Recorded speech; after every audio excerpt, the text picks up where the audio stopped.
Dear friends, എല്ലാവർക്കും PSC പ്രിസത്തിലേക്ക് സ്വാഗതം.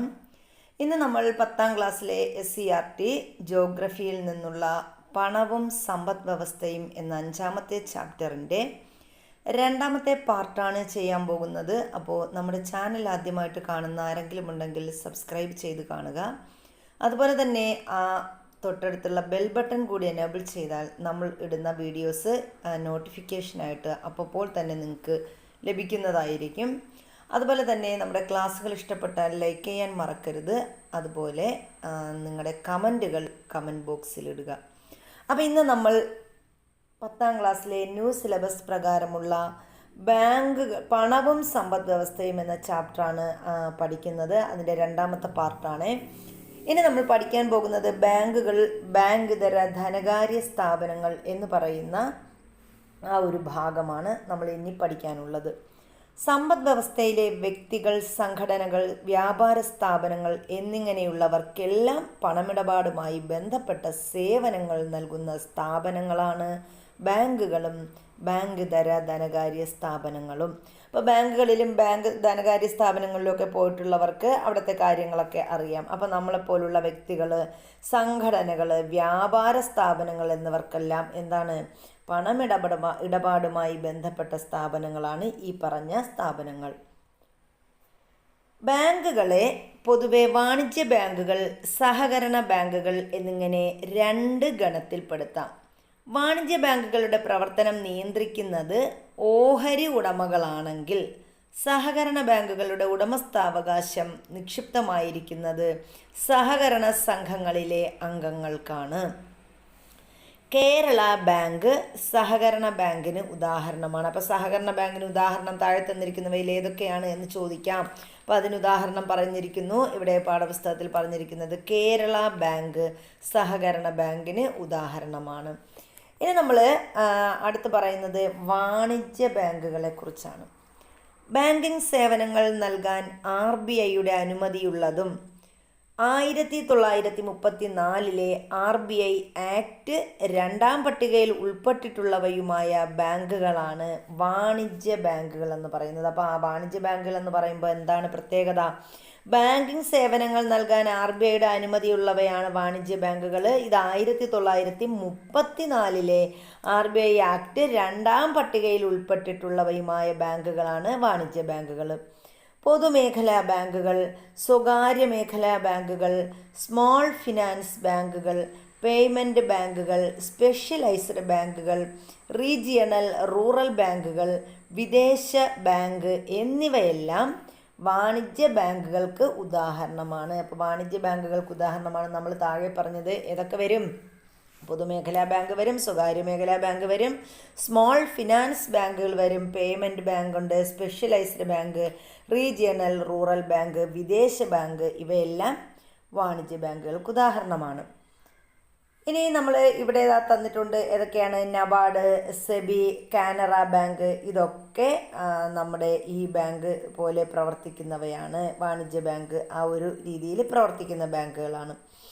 1990കളിലെ സാമ്പത്തിക പരിഷ്കാരത്തിന് ശേഷം ഇന്ത്യയിൽ പ്രവർത്തന അനുമതി ലഭിച്ച വാണിജ്യ ബാങ്കുകൾ ന്യൂ ജനറേഷൻ ബാങ്കുകൾ എന്നറിയപ്പെടുന്നു. അപ്പോൾ ഏത് വർഷത്തിന് ശേഷമുള്ള ബാങ്കുകളാണ് ന്യൂ ജനറേഷൻ ബാങ്കുകൾ എന്നറിയപ്പെടുന്നതെന്ന് ചോദിച്ചാൽ 1990കളിലെ സാമ്പത്തിക പരിഷ്കരണത്തിന് ശേഷം ഇന്ത്യയിൽ പ്രവർത്തിക്കുന്ന ബാങ്കുകളെയാണ് നമ്മൾ എന്തെന്ന് പറയുന്നത്? വാണിജ്യ ബാങ്കുകൾ എന്ന് പറയുന്നത്. ആ വാണിജ്യ ബാങ്കുകളാണ് നമ്മൾ ന്യൂ ജനറേഷൻ ബാങ്കുകൾ എന്ന് പറയുന്നത്.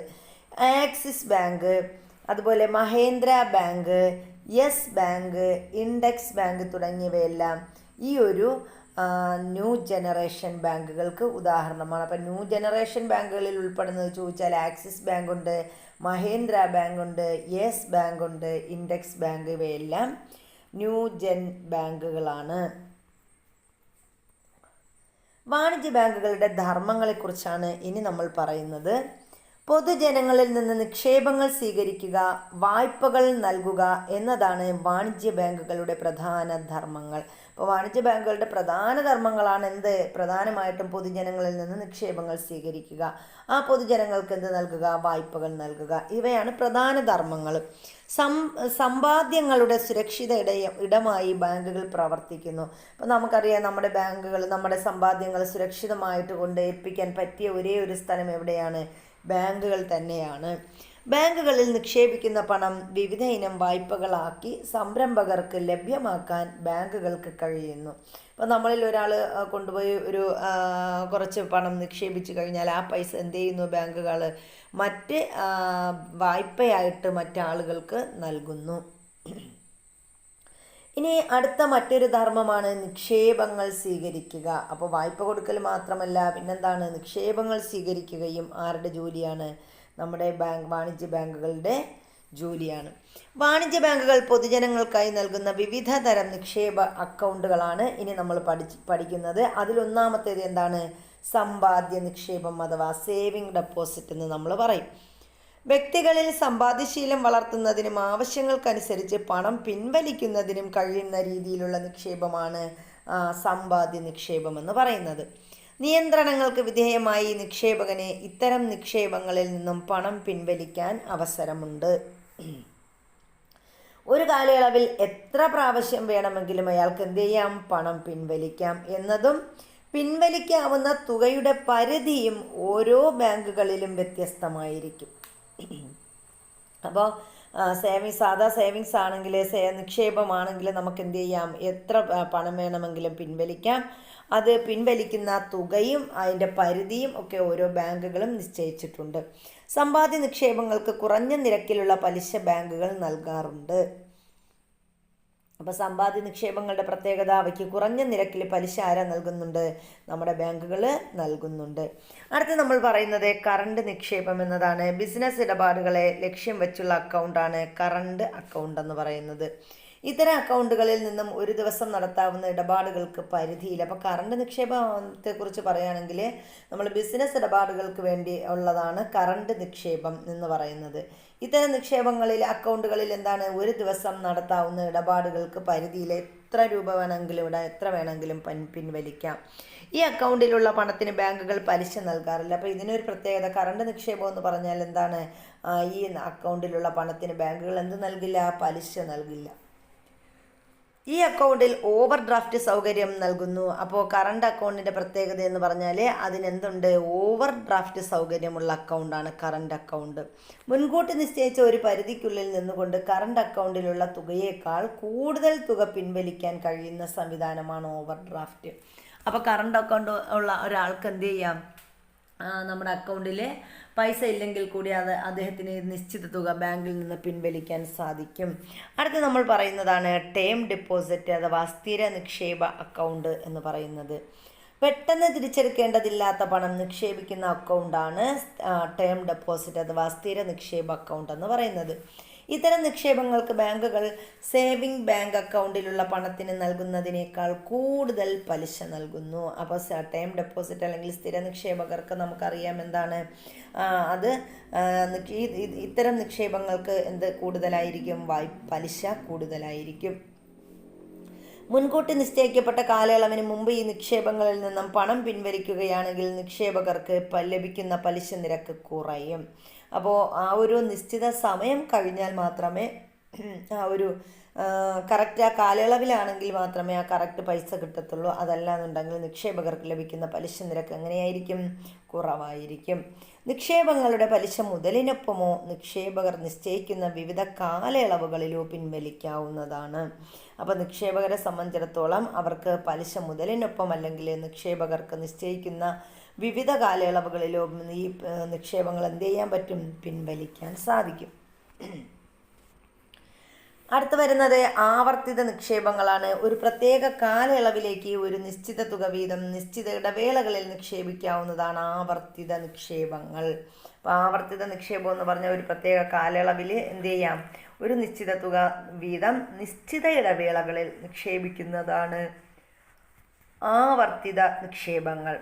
സമ്പാദ്യ നിക്ഷേപങ്ങളെക്കാൾ കൂടിയ പലിശ നിരക്ക് ഇത്തരം നിക്ഷേപങ്ങൾക്ക് ലഭിക്കും. എന്നാൽ ഇത് സ്ഥിര നിക്ഷേപത്തിൻ്റെ പലിശ നിരക്കിനേക്കാൾ കുറവായിരിക്കും. ഇനി അതുപോലെ തന്നെ കാലാവധി അവസാനം സഞ്ചിത തുക പലിശയും ചേർത്ത് പിൻവലിക്കാവുന്നതാണ്. അത് നമ്മൾ ഈ 5 വർഷത്തേക്ക് 10 വർഷത്തേക്കൊക്കെ ബാങ്കുകളിൽ നിക്ഷേപിക്കുന്ന പൈസയൊക്കെ ഇതിന് ഉദാഹരണമാണ്. ഇനി വായ്പ നൽകലാണ്. വ്യക്തികൾക്കും സ്ഥാപനങ്ങൾക്കും വ്യത്യസ്ത സാമ്പത്തിക പ്രവർത്തനങ്ങൾക്കായി വിവിധ വായ്പകൾ നൽകുന്നത് വാണിജ്യ ബാങ്കുകളാണ്. അപ്പോൾ വാണിജ്യ ബാങ്കുകളുടെ പ്രത്യേകത എന്താണ്? അവർ വ്യക്തികൾക്കും സ്ഥാപനങ്ങൾക്കും എന്ത് ചെയ്യുന്നു? വ്യത്യസ്ത സാമ്പത്തിക പ്രവർത്തനങ്ങൾക്കായിട്ട് പലിശ നൽകാറുണ്ട്, വായ്പകൾ നൽകാറുണ്ട്. സമ്പാദ്യം ബാങ്കിൽ സൂക്ഷിക്കുന്നവരും വായ്പ എടുക്കുന്നവരും തമ്മിലുള്ള ഇടനിലക്കാരായി വാണിജ്യ ബാങ്കുകൾ പ്രവർത്തിക്കുന്നു. അപ്പോൾ വാണിജ്യ ബാങ്കുകൾ പ്രവർത്തിക്കുന്നത് എങ്ങനെയാണ്? സമ്പാദ്യം ബാങ്കിൽ സൂക്ഷിക്കാവുന്നവരും വായ്പ എടുക്കുന്നവരും തമ്മിലുള്ള ഒരു ഇടനിലക്കാരായിട്ടാണ് ആര് പ്രവർത്തിക്കുന്നത്? വാണിജ്യ ബാങ്കുകൾ പ്രവർത്തിക്കുന്നത്. ബാങ്കുകൾ തങ്ങൾക്ക് ലഭിച്ച നിക്ഷേപത്തിൻ്റെ ഒരു ഭാഗം കരുതൽ ധനമായി സൂക്ഷിച്ച് ബാക്കി സംരംഭകർക്ക് വായ്പയായി നൽകാറുണ്ട്. അപ്പോൾ നമ്മൾ ബാങ്കിൽ നിക്ഷേപിച്ച തുക നൽകുമ്പോൾ നിക്ഷേപിച്ചാൽ അതിൽ നിന്ന് ഒരു ഭാഗം ബാങ്ക് സൂക്ഷിക്കും, ബാക്കി തുക വായ്പയായിട്ട് ആളുകൾക്ക് നൽകും. പിന്നെ ഇടപാടുകാർക്ക് നൽകുന്ന വിവിധ വായ്പകൾക്ക് വാണിജ്യ ബാങ്കുകൾ പലിശ ഈടാക്കാറുമുണ്ട്. അപ്പോൾ വാണിജ്യ ബാങ്കുകളുടെ മറ്റൊരു പ്രത്യേകതയാണ് ഇടപാടുകാർക്ക് എന്ത് ചെയ്യുന്നത്? വായ്പകൾ നൽകുമ്പോൾ വാണിജ്യ ബാങ്ക് എന്ത് ചെയ്യും? പലിശ ഈടാക്കാറുണ്ട്. നിക്ഷേപകർക്ക് നൽകുന്ന പലിശ നിരക്കിനേക്കാൾ കൂടിയ നിരക്കിലുള്ള പലിശയായിരിക്കും വായ്പ എടുക്കുന്നതിൽ നിന്നും ഈടാക്കുന്നത്. അപ്പം നമ്മൾ നിക്ഷേപകർക്ക് കൊടുക്കുന്നതിനേക്കാൾ കൂടുതൽ ഏതാണ് പലിശ ആര് ഈടാക്കും? ബാങ്ക് ഈ വായ്പ കൊടുക്കുന്നവരിൽ നിന്നും ഈടാക്കും.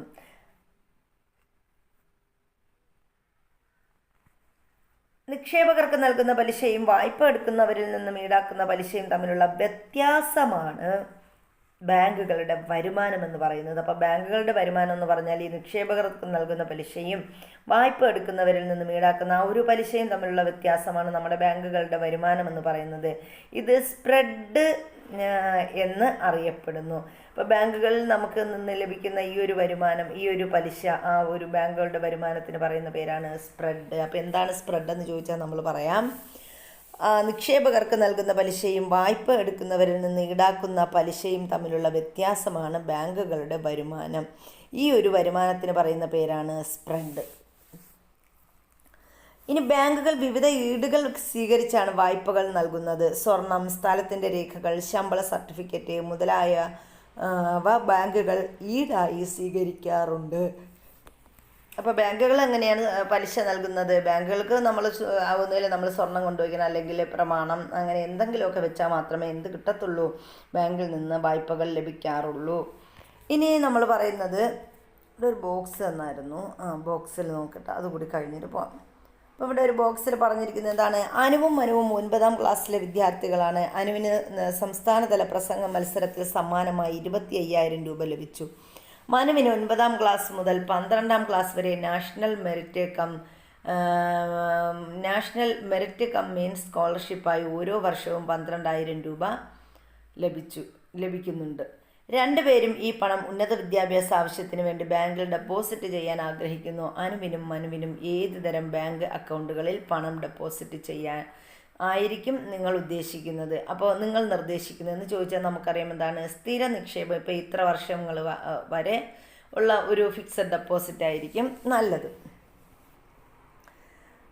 ഇനി മറ്റ് ധർമ്മങ്ങൾ, ബാങ്കുകളുടെ മറ്റ് ധർമ്മങ്ങൾ എന്തൊക്കെയാണെന്ന് നമുക്ക് നോക്കാം. എന്തൊക്കെയാണ്? വിവിധ സേവനങ്ങൾ പ്രദാനം ചെയ്യൽ. പൊതുജനങ്ങൾക്കായി വാണിജ്യ ബാങ്കുകൾ വിവിധ തരത്തിലുള്ള ബാങ്കിങ് സേവനങ്ങൾ പ്രദാനം ചെയ്യുന്നു. അപ്പോൾ ബാങ്ക് എന്ത് ചെയ്യുന്നു? നമുക്ക് പലതരത്തിലുള്ള സേവനങ്ങൾ നൽകുന്നു. എന്തൊക്കെയാണത്? ഒന്നാമത്തേത് ക്രെഡിറ്റ് കാർഡ്, ഡെബിറ്റ് കാർഡ്. അപ്പോൾ ബാങ്ക് സേവനങ്ങളിൽ വരുന്ന ധർമ്മങ്ങൾ, ബാങ്കിൻ്റെ മറ്റ് ധർമ്മങ്ങളിൽ ഉൾപ്പെടുന്നതാണ് ക്രെഡിറ്റ് കാർഡ്, ഡെബിറ്റ് കാർഡ്. ഇനി ATM സർവീസുകൾ, ലോക്കർ സൗകര്യം, ഇതൊക്കെ ബാങ്ക് നൽകുന്ന മറ്റ് സർവീസുകളാണ്. ഇനി ബാങ്കുകളും സാങ്കേതിക വിദ്യയും മൊബൈൽ ബാങ്കിംഗ്, ഓൺലൈൻ ബാങ്കിംഗ് എന്നിവയുടെ വരവോടെ ഉപഭോക്താക്കൾക്ക് വിവിധ ബാങ്കിംഗ് സേവനങ്ങൾ സ്മാർട്ട് ഫോൺ, കമ്പ്യൂട്ടർ എന്നിവയിലൂടെ ലഭ്യമാകുന്നു. ബാങ്ക് ഇടപാടുകൾ ഇൻ്റർനെറ്റ് വഴി ലഭിക്കുന്ന സംവിധാനമാണ് ഓൺലൈൻ ബാങ്കിങ്. അപ്പോൾ എന്താണ് ഓൺലൈൻ ബാങ്കിങ് എന്ന് ചിലപ്പോൾ നമുക്ക് സ്റ്റേറ്റ്മെൻ്റ് ആയിട്ടൊക്കെ ചോദിക്കാം. ഓൺലൈൻ ബാങ്കിങ് എന്ന് പറഞ്ഞാൽ ബാങ്ക് ഇടപാടുകൾ ഇൻ്റർനെറ്റ് വഴി ലഭിക്കുന്ന സംവിധാനം, അതാണ് ഓൺലൈൻ ബാങ്കിങ്. നിശ്ചിത സമയത്തും ദിവസങ്ങളിലും മാത്രം ലഭ്യമായിരുന്ന ബാങ്കിംഗ് സേവനങ്ങൾ വർഷത്തിൽ 365 ദിവസവും ലോകത്തിലെവിടെയും ലഭ്യമായത് സാങ്കേതിക വിദ്യയുടെ ഇടപെടൽ കൊണ്ടാണ്. അപ്പം നമുക്കറിയാം, ഇപ്പം നമ്മൾ എവിടെ ഇരുന്നായാലും എപ്പോൾ വേണമെങ്കിലും ഏത് രാത്രി വേണമെങ്കിലും നമുക്ക് പണമിടപാട് നടത്താം. അതെന്തുകൊണ്ടാണ്? നമ്മുടെ ബാങ്കിങ് സേവനങ്ങൾ സാങ്കേതിക വിദ്യയുടെ ഇടപെടൽ കൊണ്ടാണ്. ഇടപാടുകളുടെ വേഗം വർദ്ധിക്കുവാനും സാങ്കേതിക വിദ്യ സഹായകരമാണ്.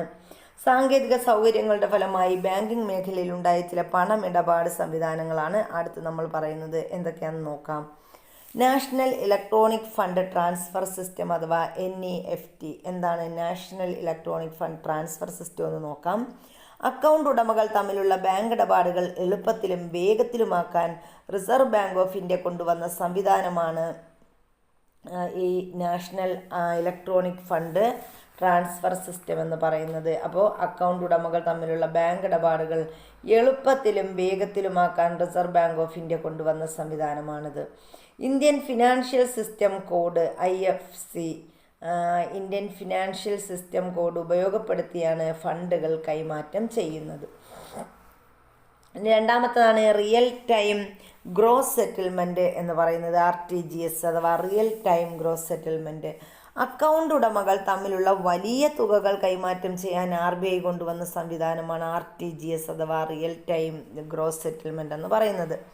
വളരെ കുറഞ്ഞ സമയത്തിനുള്ളിൽ ഇടപാടുകൾ പൂർത്തിയാക്കാനാകും എന്നതാണ് ഇതിൻ്റെ പ്രത്യേകതകൾ. അപ്പോൾ വളരെ കുറഞ്ഞ സമയത്തിനുള്ളിൽ ഇടപാടുകൾ പൂർത്തിയാക്കാനുള്ള ബാങ്കിൻ്റെ പ്രത്യേകതയാണ് RTGS എന്ന് പറയുന്നത്. ഇനി മറ്റൊരു സേവനമാണ് കോർ ബാങ്കിങ് എന്ന് പറയുന്നത്. ഒരു ബാങ്കിൻ്റെ ഏത് ശാഖയിൽ നിന്നും സാമ്പത്തിക ഇടപാടുകൾ അക്കൗണ്ട് ഉടമകൾക്ക് സാധ്യമാക്കുന്ന സംവിധാനമാണ് കോർ ബാങ്കിങ്. ഇടപാടുകൾ നടത്തുന്നതിന് അക്കൗണ്ടുള്ള ബ്രാഞ്ചിൽ തന്നെ പോകണമെന്നില്ല. ഇത് ഇടപാടുകാർക്ക് ഏറെ സൗകര്യമാണ്. അപ്പോൾ ഒരു ബാങ്കിൻ്റെ ഏത് ശാഖയിൽ നിന്നും നമുക്ക് എന്ത് ചെയ്യാൻ പറ്റും? സാമ്പത്തിക ഇടപാടുകൾ അക്കൗണ്ട് മുഖേന നടത്താൻ പറ്റും. ഈ അക്കൗണ്ട് ഉടമകൾക്ക് സാധ്യമാകുന്ന സംവിധാനമാണ് കോർ ബാങ്കിങ് എന്ന് പറയുന്നത്. ഇടപാടുകൾ നടത്തുന്നതിന് അക്കൗണ്ടുള്ള ബ്രാഞ്ചിൽ തന്നെ പോകണമെന്നില്ല. എവിടെ പോയാലും എന്ത് ചെയ്യും? ഈ ഒരു സൗകര്യം ലഭിക്കും. ഇനി യൂണിവേഴ്സൽ പേയ്മെൻറ്റ് ഇൻ്റർഫേസ് UPI സംവിധാനം എന്താണെന്ന് നോക്കാം. National payment corporation of India NPCT വികസിപ്പിച്ച പണമിടപാട് സംവിധാനമാണ് UPI എന്ന് പറയുന്നത്. അപ്പോൾ UPI എന്ന് പറഞ്ഞാൽ എന്താണ്? National payment corporation of India, അതാണ് അതിൻ്റെ ഫുൾ ഫോം എന്ന് പറയുന്നത്. UPIയുടേത് യൂണിവേഴ്സൽ പേയ്മെൻറ്റ് ഇൻ്റർഫേസ് ആണ് കേട്ടോ, അതല്ല നമ്മൾ പറഞ്ഞത്. National payment corporation of India അഥവാ NPCI വികസിപ്പിച്ച പണമിടപാട് സംവിധാനമാണ് ഇത് UPI എന്ന് പറയുന്നത്. അപ്പോൾ ഈ NPCI ആണ് ഈ ഒരു UPI സംവിധാനം വികസിപ്പിച്ചിരിക്കുന്നത്. ഇതുവഴി വിവിധ ബാങ്ക് അക്കൗണ്ടുകൾ തമ്മിൽ തത്സമയ പണമിടപാടുകൾ സാധ്യമാക്കുന്നു. അപ്പോൾ UPI സംവിധാനം ഉണ്ടെങ്കിൽ എന്ത് ചെയ്യാൻ പറ്റും? ഒരേ സമയം തത്സമയം എന്ത് ചെയ്യാൻ പറ്റും? വിവിധ ബാങ്ക് അക്കൗണ്ടുകൾ പണമിടപാട് സാധിക്കും. ഉപയോക്താക്കൾക്ക് തങ്ങളുടെ വിവിധ ബാങ്ക് അക്കൗണ്ട് ഒരു മൊബൈൽ ആപ്ലിക്കേഷൻ വഴി ബന്ധിപ്പിക്കാനും അതുവഴി ലളിതവും സുരക്ഷിതവുമായ ഇടപാടുകൾ നടത്താനും കഴിയുന്നു. അപ്പോൾ ഒരു ഉപഭോക്താവിന് ബാങ്ക് അക്കൗണ്ട് എന്ത് ചെയ്യാം? മൊബൈൽ നമ്പറുമായി ബന്ധിപ്പിച്ച് മൊബൈൽ ആപ്ലിക്കേഷൻ വഴി എന്ത് ചെയ്യാൻ പറ്റും? ലളിതവും സുരക്ഷിതവുമായ ഇടപാടുകൾ നടത്താൻ കഴിയുന്നു. Google Pay, Paytm, PhonePe, Bhim UPI, Amazon Pay എന്നിവ ചില UPI ആപ്ലിക്കേഷനുകളാണ്. അപ്പോൾ അങ്ങനെയുള്ള ഈ ആപ്ലിക്കേഷനുകൾ ഏതൊക്കെയാണെന്ന് നമ്മൾ പറഞ്ഞു. നമ്മൾ ചെയ്യുന്ന ഗൂഗിൾ പേ, അതുപോലെ Paytm, PhonePe, Bhim UPI, അതുപോലെ ആമസോൺ പേ, ഇതൊക്കെ എന്താണ്? UPI ആപ്ലിക്കേഷനുകളാണ്. അപ്പോൾ ഈ ഭീം UPI ഉണ്ട്, ഗൂഗിൾ പേ, ഇവിടെ പേടിഎം, ഇതൊക്കെ ഫോൺ പേ, ഇതൊക്കെ അതിൻ്റെ ലോഗോയൊക്കെ ഇവിടെ തന്നിട്ടുണ്ട്. സൈബർ സാങ്കേതികവിദ്യയുടെ ഉപയോഗം വ്യക്തിഗത സേവനങ്ങൾ ലഭ്യമാക്കുന്നതിനും ചെലവ് കുറയ്ക്കുന്നതിനും ഏറെ സഹായിക്കുമെങ്കിലും സുരക്ഷയ്ക്ക് കാര്യമായ വെല്ലുവിളി ഉയർത്തുന്നുമുണ്ട്. അപ്പോൾ ഈ പറഞ്ഞ UPI ആയാലും ഗൂഗിൾ പേ ആയാലും ഫോൺ പേ ആയാലും ഇതിനൊക്കെ എന്തുണ്ട്, ഒരുപാട് വെല്ലുവിളികളുണ്ട്. അപ്പോൾ അത് ഒരുപാട് പ്രശ്നങ്ങളുണ്ട്. നമുക്കറിയാം, ചിലപ്പോൾ ചിലരുടെ അക്കൗണ്ടിലെ പണങ്ങളൊക്കെ നിമിഷങ്ങൾക്കകം കാണാതാകുന്നു. ഇതൊക്കെ അതിൻ്റെ ഇതാണ്. ഇനി നമ്മൾ പറയുന്നത് ബാങ്ക് ഇതര ധനകാര്യ സ്ഥാപനങ്ങളെ കുറിച്ചിട്ടാണ്. ബാങ്ക് ഇതര ധനകാര്യ സ്ഥാപനങ്ങൾ ബാങ്കിംഗ് രംഗത്ത് പ്രവർത്തിക്കുകയും എന്നാൽ ബാങ്കിൻ്റെ ചില ധർമ്മങ്ങൾ മാത്രം നിർവഹിക്കുകയും ചെയ്യുന്ന ധനകാര്യ സ്ഥാപനങ്ങളാണ് ഇവ. ബാങ്കുകളെപ്പോലെ സമ്പാദ്യ നിക്ഷേപങ്ങൾ പൊതുജനങ്ങളിൽ നിന്നും സ്വീകരിക്കാൻ ബാങ്ക് ഇതര ധനകാര്യ സ്ഥാപനങ്ങൾക്കാവില്ല. ഇത്തരം ധനകാര്യ സ്ഥാപനങ്ങളിൽ നിന്നും ചെക്ക് ഉപയോഗിച്ച് പണം പിൻവലിക്കാനും കഴിയില്ല. അപ്പോൾ ബാങ്കിതര ധനകാര്യ സ്ഥാപനങ്ങളുടെ പ്രത്യേകതയാണ് നമ്മൾ പറഞ്ഞത്. ധനകാര്യ സ്ഥാപനങ്ങളുടെ ഇവിടെ ബാങ്കുകളെ പോലെ എന്ത് പറ്റില്ല, സമ്പാദ്യ നിക്ഷേപങ്ങൾ പൊതുജനങ്ങളിൽ നിന്നും സ്വീകരിക്കാൻ ബാങ്കിതര ധനകാര്യ സ്ഥാപനങ്ങൾക്ക് കഴിയില്ല. അതുപോലെ തന്നെ ധനകാര്യ സ്ഥാപനങ്ങളിൽ നിന്നും ചെക്ക് ഉപയോഗിച്ച് പണം പിൻവലിക്കാനും കഴിയില്ല. ബാങ്ക് ഇതര ധനകാര്യ സ്ഥാപനങ്ങൾ നിയന്ത്രിക്കുന്നത് റിസർവ് ബാങ്ക് ഓഫ് ഇന്ത്യ അഥവാ RBI ആണ്. Securities and exchange board of India, പിന്നെ insurance regulatory and development authority of India, national housing bank തുടങ്ങിയ സ്ഥാപനങ്ങളാണ് ഈ ബാങ്ക് ഇതര സ്ഥാപനങ്ങൾ നിയന്ത്രിക്കുന്നത്. അപ്പോൾ RBI, അതുപോലെ SEBI, IRDA, NHB തുടങ്ങിയ സ്ഥാപനങ്ങളാണ് എന്തിനെ നിയന്ത്രിക്കുന്നത്, ബാങ്ക് ഇതര ധനകാര്യ സ്ഥാപനങ്ങളെ നിയന്ത്രിക്കുന്നത്. അപ്പോൾ ഇതിൻ്റെ ഓരോന്നിൻ്റെയും ഫുൾ ഫോം പഠിച്ചു വയ്ക്കണം. RBI എല്ലാവർക്കും അറിയാം, റിസർവ് ബാങ്ക് ഓഫ് ഇന്ത്യ. അതുപോലെ SEBI എന്ന് പറഞ്ഞാൽ security and exchange board of India, അതാണ് SEBI, securities and exchange board of India. ഇനി IRDA എന്താണ്, ഇൻഷുറൻസ് റെഗുലേറ്ററി ആൻഡ് ഡെവലപ്മെൻറ്റ് അതോറിറ്റിയാണ് IRDA. അതുപോലെ NHB എന്ന് പറഞ്ഞാൽ നാഷണൽ ഹൗസിംഗ് ബാങ്ക് എന്നിവയാണ് ഈ ബാങ്ക് ഇതര ധനകാര്യ സ്ഥാപനങ്ങൾ നിയന്ത്രിക്കുന്ന സ്ഥാപനങ്ങൾ. ഇൻഷുറൻസ് കമ്പനികൾ, ഉദാഹരണത്തിന് ഏതൊക്കെയാണ് ഇൻഷുറൻസ് കമ്പനികൾ? LIC, GIC, മ്യൂച്വൽ ഫണ്ട് സ്ഥാപനങ്ങൾ, ഉദാഹരണം UTI, ബാങ്ക് ഇതര ധനകാര്യ കമ്പനികൾ, അതായത് KSFE, ഇവയെല്ലാം ബാങ്ക് ഇതര ധനകാര്യ സ്ഥാപനങ്ങൾക്ക് ഉദാഹരണങ്ങളാണ്. അപ്പോൾ LIC ഉണ്ട്, മ്യൂച്വൽ ഫണ്ട് ഉണ്ട്, GIC ഉണ്ട്, UTI, KSFE, ഇതൊക്കെ ബാങ്ക് ഇതര ധനകാര്യ സ്ഥാപനങ്ങൾക്ക് ഉദാഹരണമാണ്.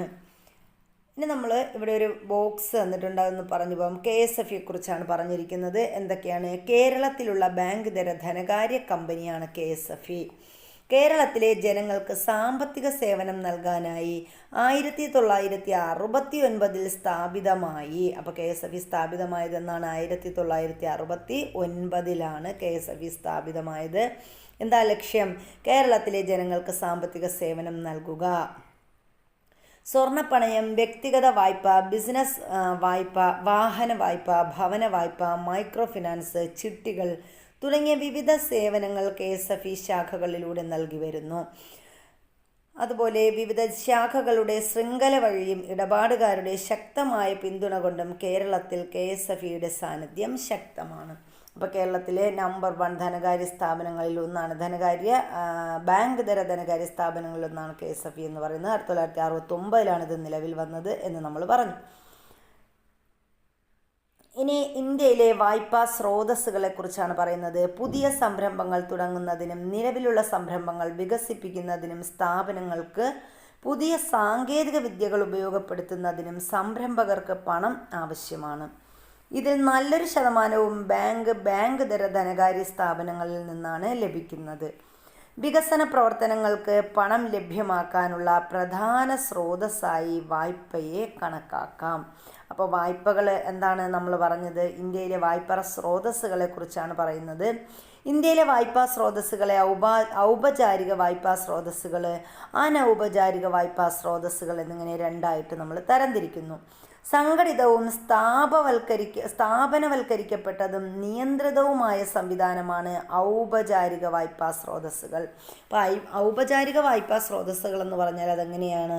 അത് സംഘടിതമായിരിക്കും, സ്ഥാപനവൽക്കരിക്കപ്പെട്ടതായിരിക്കും, നിയന്ത്രിതവുമായിരിക്കും. അങ്ങനെയുള്ള സംവിധാനമാണ് ഔപചാരിക വായ്പാ സ്രോതസ്സുകളിൽ വരുന്നത്.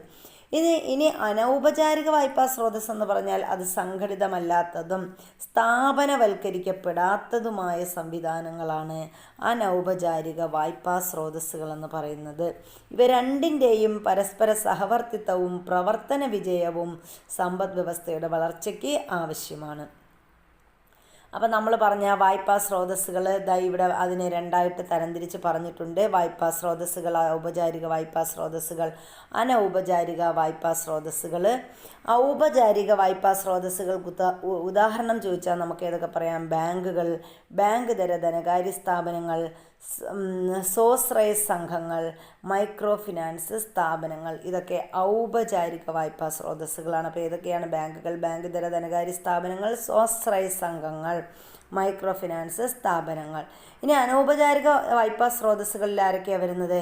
പ്രാദേശിക പണമിടപാടുകാർ. പ്രാദേശിക പണമിടപാടുകാർ അനൗപചാരിക വായ്പാ സ്രോതസ്സിൽ വരുന്നുണ്ട്. സുഹൃത്തുക്കൾ, ബന്ധുക്കൾ. നമ്മൾ ബന്ധുക്കളിൽ നിന്നും പൈസ കടം വാങ്ങാറുണ്ട്. അപ്പോൾ അത് അനൗപചാരിക വായ്പാ സ്രോതസ്സാണ്. മറ്റ് മാർഗങ്ങൾ, ഇതൊക്കെ എന്താണ്? അനൗപചാരിക വായ്പാ സ്രോതസ്സുകളിൽ ഉൾപ്പെടുന്നതാണ്. ഇനി കേരളത്തിലെ വിവിധ കാലയളവുകളിലെ വായ്പയുടെ ഉറവിടങ്ങൾ പട്ടികയിൽ തന്നിട്ടുണ്ട്. അത് ഏതൊക്കെയാണെന്ന് നമുക്ക് നോക്കാം. ഉറവിടം, കാലയളവ്, അതുപോലെ 2019 ജനുവരി ഏപ്രിൽ, 2020 ജനുവരി മുതൽ ഏപ്രിൽ വരെ, 2021 ജനുവരി മുതൽ ഏപ്രിൽ വരെ, എങ്ങനെയൊക്കെയാണെന്ന് നോക്കാം. ബാങ്കുകൾ ഉറവിടം അല്ലെങ്കിൽ ആ ഒരു കാലയളവ് ബാങ്കുകളിൽ ആണെങ്കിൽ 2019 ജനുവരി ഏപ്രിൽ 68.55% വായ്പാ ഉറവിടം. അതുപോലെ ജനുവരിയിൽ 2020 ജനുവരി ഏപ്രിൽ സമയമായപ്പോൾ 48.77%. ഇനി 2021 അത് 44.51 ആയി. അതുപോലെ ബാങ്ക് തര ധനകാര്യ സ്ഥാപനങ്ങൾ, മൈക്രോ ഫിനാൻസ് സ്ഥാപനങ്ങളിലൊക്കെ ആണെങ്കിൽ 6.29. അത് 2020 21.8, 2021 13.33 ആണ്. ഇനി സ്വയം സഹായ സംഘങ്ങളാണെങ്കിലോ 8.8 ആണ്. അതുപോലെ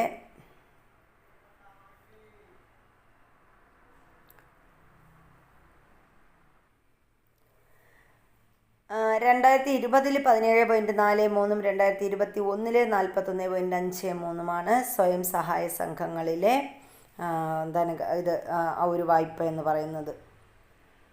പ്രാദേശിക പണമിടപാടുകളാണെങ്കിൽ 8.4, അതുപോലെ 3.65 2020, 4.43 2023. ഇനി സുഹൃത്തുക്കൾ, ബന്ധുക്കൾ എന്നിങ്ങനെയാണെങ്കിൽ 7.85.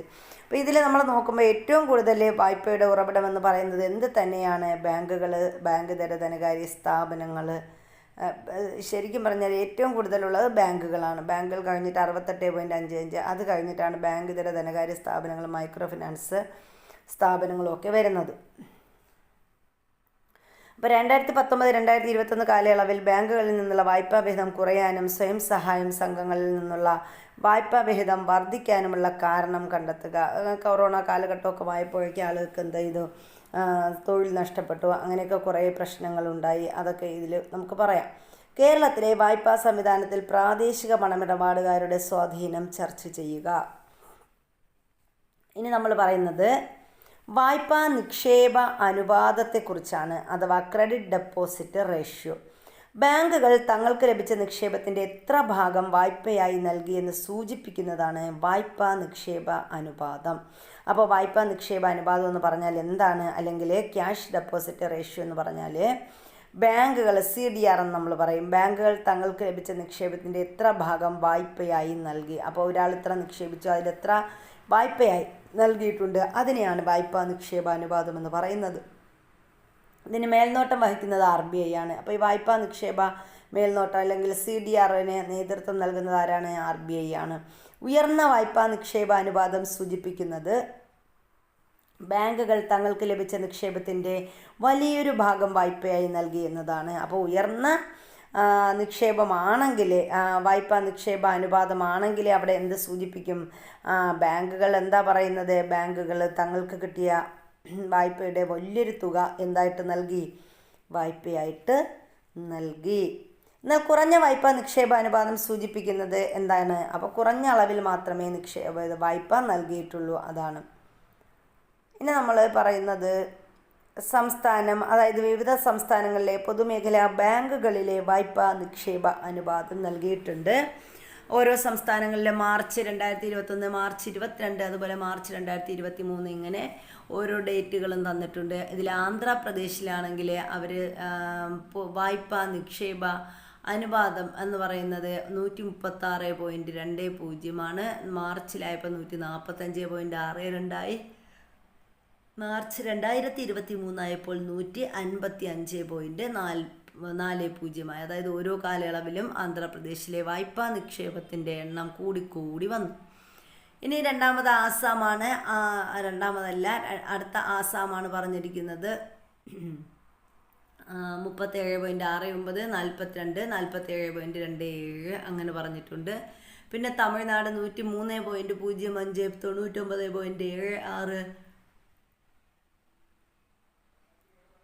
99.76, 104.79 അങ്ങനെയാണ് തന്നിരിക്കുന്നത്.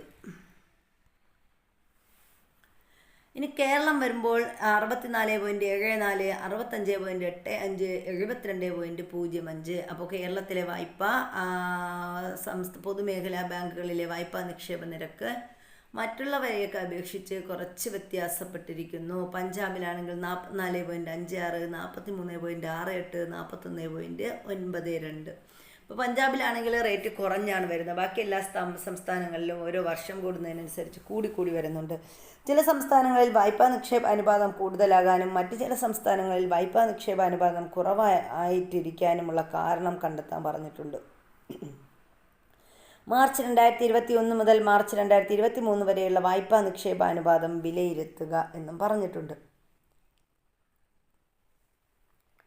അടുത്തത് സാമ്പത്തിക ഉൾച്ചേർക്കലാണ്. പണത്തിൻ്റെയും സാമ്പത്തിക സ്ഥാപനങ്ങളുടെയും പ്രവർത്തനങ്ങളുടെ പ്രയോജനങ്ങൾ എല്ലാവരിലേക്കും എത്തിക്കുന്നതിന് രാജ്യം സ്വീകരിച്ചിട്ടുള്ള നടപടികൾ നിങ്ങൾ ശ്രദ്ധിച്ചിട്ടുണ്ടോ?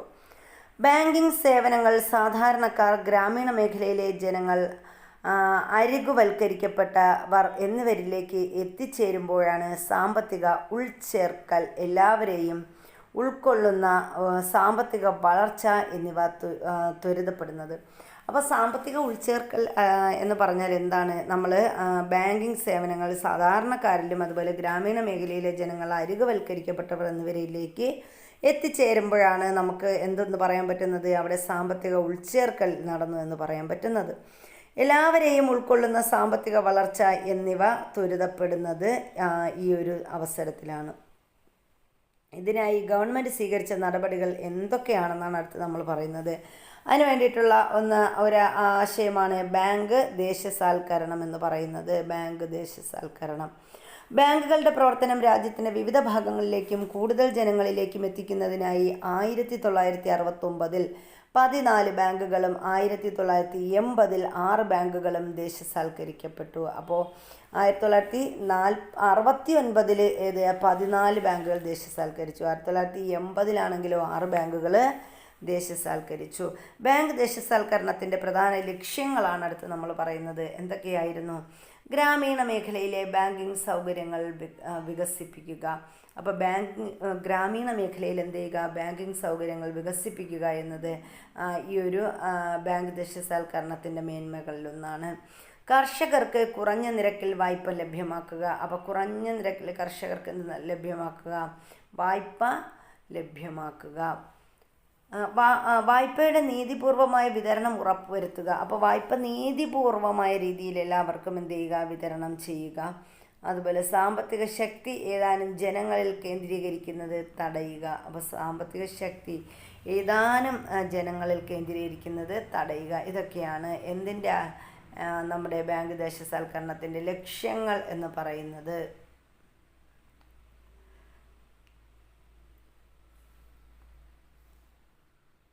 അടുത്ത സഹകരണ ബാങ്കിങ് സംവിധാനങ്ങളാണ്. ഗ്രാമീണർ, സാധാരണ കർഷകർ എന്നിവർക്ക് ബാങ്കിംഗ് സൗകര്യം ലക്ഷ്യമാക്കി ഗ്രാമീണ സമ്പദ്ഘടനയെ സജീവമാക്കാൻ സഹകരണ ബാങ്കുകൾ നിർണായക പങ്ക് വഹിക്കുന്നുണ്ട്.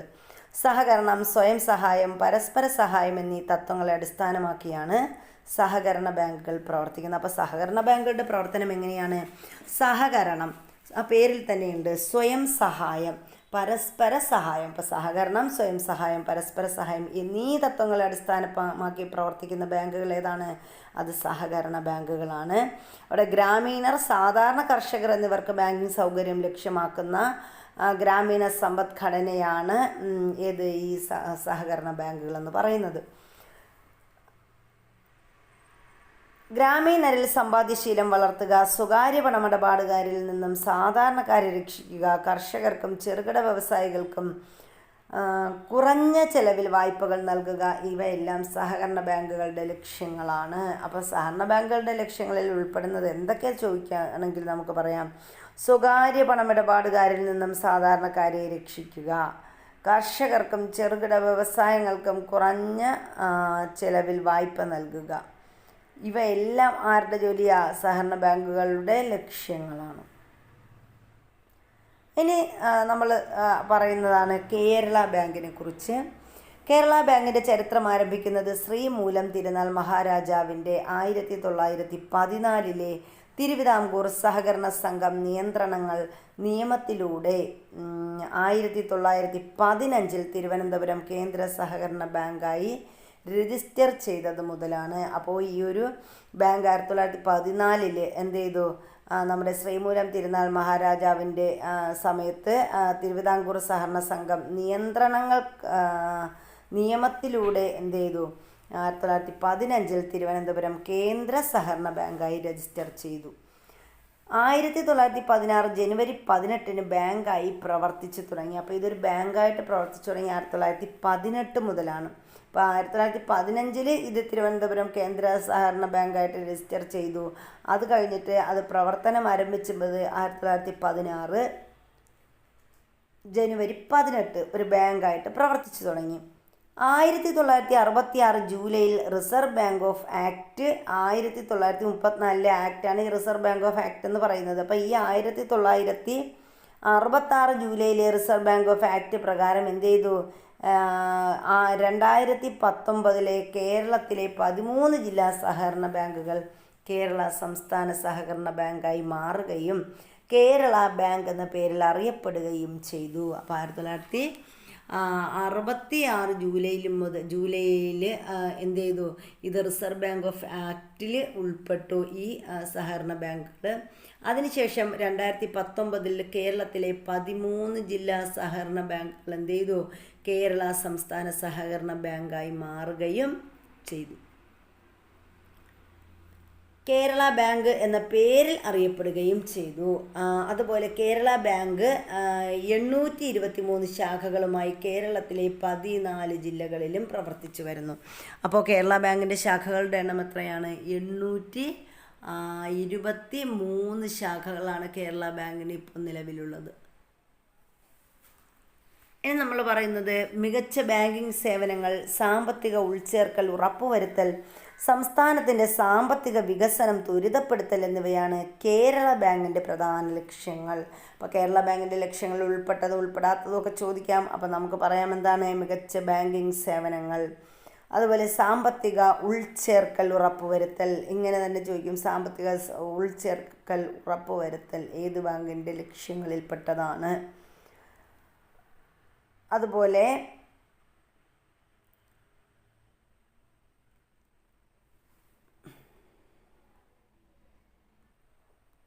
സംസ്ഥാനത്തിൻ്റെ സാമ്പത്തിക വികസനം ത്വരിതപ്പെടുത്തൽ, ഇവയൊക്കെ ഏത് ബാങ്കിൻ്റെ ലക്ഷ്യമാണ്? കേരള ബാങ്കിൻ്റെ പ്രധാന ലക്ഷ്യങ്ങളാണ്. സാമൂഹ്യ പ്രതിബദ്ധത, ഗ്രാമീണ വികസനം, പാർശ്വവൽക്കരിക്കപ്പെട്ട സമൂഹത്തിന് പിന്തുണ നൽകൽ എന്നിവയും ഈ ഗ്രാമീണ ബാങ്കിൻ്റെ ലക്ഷ്യങ്ങളാണ്. കേരള ബാങ്കിൻ്റെ ലക്ഷ്യങ്ങൾ വരുന്നതാണ്. എന്തൊക്കെയാണ്? സാമൂഹ്യ പ്രതിബദ്ധതയുണ്ട്, ഗ്രാമീണ വികസനമുണ്ട്, പാർശ്വവൽക്കരിക്കപ്പെട്ട സമൂഹത്തിന് പിന്തുണ നൽകൽ, ഇതൊക്കെ ഈ ബാങ്കിൻ്റെ ലക്ഷ്യങ്ങളാണ്. ബാങ്കിൻ്റെ ഓഹരിയിൽ 40% കേരള ഗവൺമെൻറ്റിനും 10% ജില്ലാ സഹകരണ ബാങ്കിനും 30% മറ്റുള്ളവർക്കുമാണ്. അപ്പോൾ ഈ ബാങ്കിൻ്റെ ഓഹരിയിൽ എത്ര ശതമാനത്തോളം?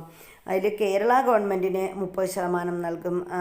ബാങ്കിൻ്റെ ഓഹരിയിൽ 40% കേരള ഗവൺമെൻറ്റിനാണ്, 30% ജില്ലാ സഹകരണ ബാങ്കിനാണ്, 30% മറ്റുള്ളവർക്കുമാണ്. നിരവധി ബാങ്കിങ് സേവനം, അപ്പോൾ ഏറ്റവും കൂടുതൽ ആർക്ക്? കേരള ഗവൺമെൻറ്റിനാണ്, 40% കേരള ബാങ്കിന് കിട്ടുന്നത്. അപ്പം നിരവധി ബാങ്കിങ് സേവനങ്ങളാണ് കേരള ബാങ്ക് അതിൻ്റെ ഗുണഭോക്താക്കൾക്ക് നൽകുന്നത്. നിക്ഷേപങ്ങൾ സ്വീകരിക്കൽ, വായ്പ നൽകൽ, മറ്റ് പണമിടപാടുകൾ നടത്തൽ എന്നിവയെല്ലാം ഇതിൽ ഉൾപ്പെടും. അപ്പോൾ കേരള ബാങ്കിൻ്റെ സേവനങ്ങളിൽ ഉൾപ്പെടുന്നത് ഏതൊക്കെയാണ്? നിക്ഷേപങ്ങൾ സ്വീകരിക്കുക, വായ്പ നൽകുക, മറ്റ് പണമിടപാടുകൾ നടത്തുക, ഇതൊക്കെ വരും. കേരളത്തിലുടനീളം ഉള്ള ATM സർവീസുകൾ ആധുനിക ബാങ്കിങ് സാങ്കേതികവിദ്യ, ഡിജിറ്റൽ പ്ലാറ്റ്ഫോം എന്നിവയിലൂടെ തങ്ങളുടെ ഇടപാടുകൾക്ക് മെച്ചപ്പെട്ട അനുഭവവും മികച്ച കാര്യക്ഷമതയും ബാങ്ക് നൽകുന്നു. അപ്പോൾ ബാങ്കിൻ്റെ സേവനങ്ങൾ, കാര്യക്ഷമത ഒക്കെയാണ് നമ്മളിവിടെ പറഞ്ഞത്. ഇനി നമ്മൾ അടുത്ത് പറയുന്ന മേഖല എന്ന് പറയുന്നത് മൈക്രോ ഫിനാൻസ് ആണ്. ഇമ്പോർട്ടൻ്റ് ആണ്. പരമ്പരാഗത ബാങ്കിങ് സേവനങ്ങൾ ലഭ്യമല്ലാത്ത താഴ്ന്ന വരുമാനത്തിൽപ്പെട്ട വ്യക്തികൾ, കുടുംബങ്ങൾ, ബിസിനസ്സുകാർ എന്നിവർക്ക് സാമ്പത്തിക സേവനങ്ങൾ നൽകുക എന്നതാണ് മൈക്രോ ഫിനാൻസ് കൊണ്ട് ഉദ്ദേശിക്കുന്നത്. അപ്പോൾ മൈക്രോ ഫിനാൻസ് എന്നതുകൊണ്ട് ഉദ്ദേശിക്കുന്നത് എന്തൊക്കെയാണ്? പരമ്പരാഗത ബാങ്കിങ് സേവനങ്ങൾ ലഭ്യമല്ലാത്ത താഴ്ന്ന വരുമാനത്തിൽപ്പെട്ട വ്യക്തികൾ, കുടുംബങ്ങൾ, ബിസിനസ്സുകാർ എന്നിവയ്ക്ക് നൽകുക, സാമ്പത്തിക സേവനങ്ങൾ നൽകുക. ദാരിദ്ര്യം കുറയ്ക്കുക, സ്ത്രീകളെയും പാർശ്വവൽക്കരിക്കപ്പെട്ടവരെയും ശാക്തീകരിക്കുക, സംരംഭകത്വം പ്രോത്സാഹിപ്പിക്കുക, തൊഴിൽ സൃഷ്ടി ഉറപ്പുവരുത്തുക, ജീവിത നിലവാരം മെച്ചപ്പെടുത്തുക എന്നിവയെല്ലാം മൈക്രോ ഫിനാൻസ് മുമ്പോട്ട് വയ്ക്കുന്ന ലക്ഷ്യങ്ങളാണ്. അപ്പോൾ മൈക്രോ ഫിനാൻസ് മുന്നോട്ട് വയ്ക്കുന്ന ലക്ഷ്യങ്ങൾ എന്തൊക്കെയെന്ന് ചോദിച്ചാൽ നമുക്ക് പറയാം. ദാരിദ്ര്യം കുറയ്ക്കുക, സ്ത്രീകളുടെയും പാർശ്വവൽക്കരിക്കപ്പെട്ടവരെയും ശാക്തീകരിക്കുക, സംരംഭകത്വം പ്രോത്സാഹിപ്പിക്കുക, തൊഴിൽ സൃഷ്ടിക്കുക, ജീവിത നിലവാരം മെച്ചപ്പെടുത്തുക, ഇവയെല്ലാം മൈക്രോ ഫിനാൻസ് മുന്നോട്ട് വയ്ക്കുന്ന ലക്ഷ്യങ്ങളാണ്.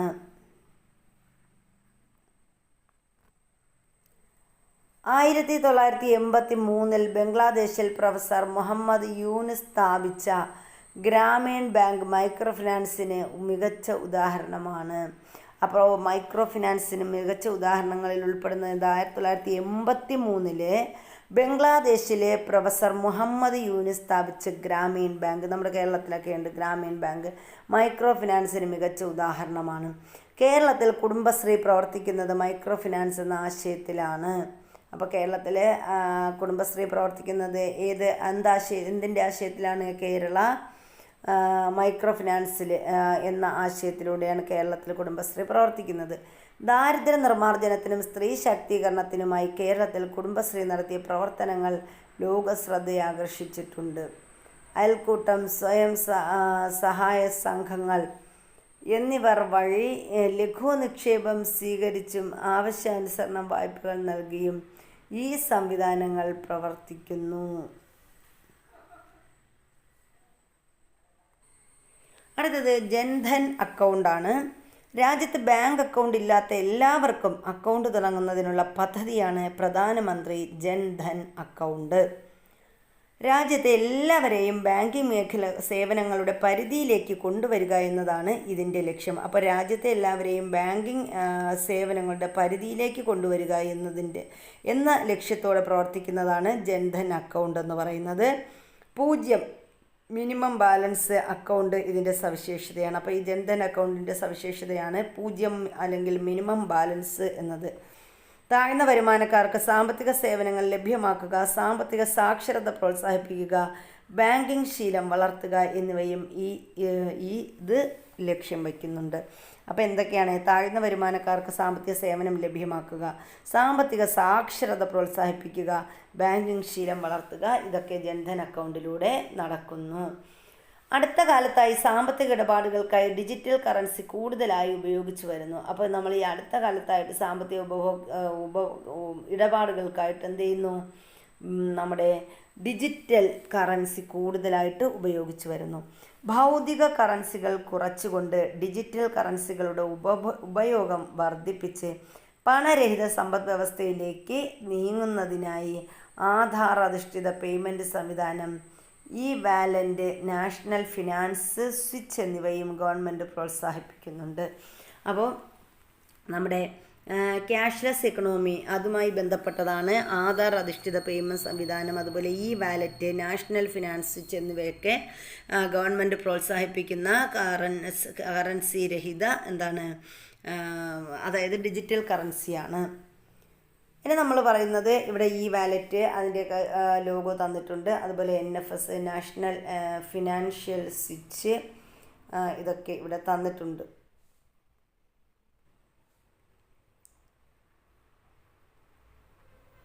ഉൽപാദനം, ഉപഭോഗം, വിതരണം എന്നീ സാമ്പത്തിക പ്രവർത്തനങ്ങൾ സക്രിയമാക്കുന്നതിൽ പണം പ്രധാന പങ്ക് വഹിക്കുന്നു. അപ്പോൾ ഈ ഉൽപാദനം, ഉപഭോഗം, വിതരണം എന്നീ സാമ്പത്തിക പ്രവർത്തനങ്ങൾ എങ്ങനെ സക്രിയമാകണമെങ്കിൽ അതിനെന്ത് വേണം? പണം പ്രധാന പങ്ക് വഹിക്കുന്നു. പണം ഡിജിറ്റൽ രൂപത്തിലെത്തിയതോടുകൂടി ക്രയവിക്രയങ്ങളുടെ എണ്ണവും വ്യാപ്തിയും വർദ്ധിച്ചു. മാറുന്ന ലോകക്രമത്തിനനുസരിച്ചുള്ള കറൻസികളും ഉണ്ടായിക്കൊണ്ടിരിക്കുന്നു. ഉപഭോഗത്തിനായി വിപണിയിൽ ചെലവഴിക്കപ്പെടുന്ന പണം നേരിട്ട് ഉൽപ്പാദകരിലും വിതരണക്കാരിലും എത്തുമ്പോൾ സമ്പാദ്യത്തിനായി മാറ്റിവെക്കപ്പെട്ട പണം വായ്പകളായി സംരംഭകരിലേക്ക് എത്തിക്കുന്നത് ബാങ്കിതര ധനകാര്യ സ്ഥാപനങ്ങൾ വഴിയാണ്. പണത്തിൻ്റെ കൈമാറ്റം പ്രോത്സാഹിപ്പിച്ച് സാമ്പത്തിക വളർച്ച ത്വരിതപ്പെടുത്തുന്നതിൽ ബാങ്കുകളും ബാങ്കിതര ധനകാര്യ സ്ഥാപനങ്ങളും ഗണ്യമായ പങ്ക് വഹിക്കുന്നു. സാമ്പത്തിക വിദ്യയുടെ വ്യാപനവും ഉപയോഗവും പണരഹിത ഇടപാടുകൾ പ്രോത്സാഹിപ്പിക്കുന്നതിനോടൊപ്പം നമ്മൾ എന്ത് ചെയ്യുന്നു? ബാങ്കിങ് സൗകര്യം നിലവിലില്ലാത്ത ഉൾനാടൻ പ്രദേശങ്ങളിലുള്ളവരെയും ബാങ്കിങ് ശൃംഖലയുടെ ഭാഗമാക്കാൻ സഹായിച്ചിട്ടുണ്ട്. അപ്പോൾ ഇത്രയുമാണ് ഈ ഒരു ചാപ്റ്ററിൽ നമുക്ക് പഠിക്കാനുള്ളത്. അപ്പോൾ നമ്മുടെ ക്ലാസ്സുകൾ ഇഷ്ടപ്പെട്ടിട്ടുണ്ടെങ്കിൽ ലൈക്ക് ചെയ്യാൻ മറക്കരുത്. അതുപോലെ നിങ്ങൾക്ക് വേണ്ടപ്പെട്ടവരിലേക്ക് ഒന്ന് ഷെയർ ചെയ്ത് കൊടുക്കുക. അപ്പോൾ നമ്മൾ ഹിസ്റ്ററി ജോഗ്രഫി 10ാം ക്ലാസ്സിലെ ഹിസ്റ്ററി ജോഗ്രഫി പാർട്ട് 1 കംപ്ലീറ്റ് ആയിട്ടുണ്ട്. അപ്പോൾ അതിൻ്റെ പ്ലേലിസ്റ്റ് നമ്മൾ തയ്യാറാക്കിയിടുന്നതായിരിക്കും. അപ്പം എല്ലാവർക്കും നല്ലൊരു ദിവസം ആശംസിക്കുന്നു. All the best. Thank you.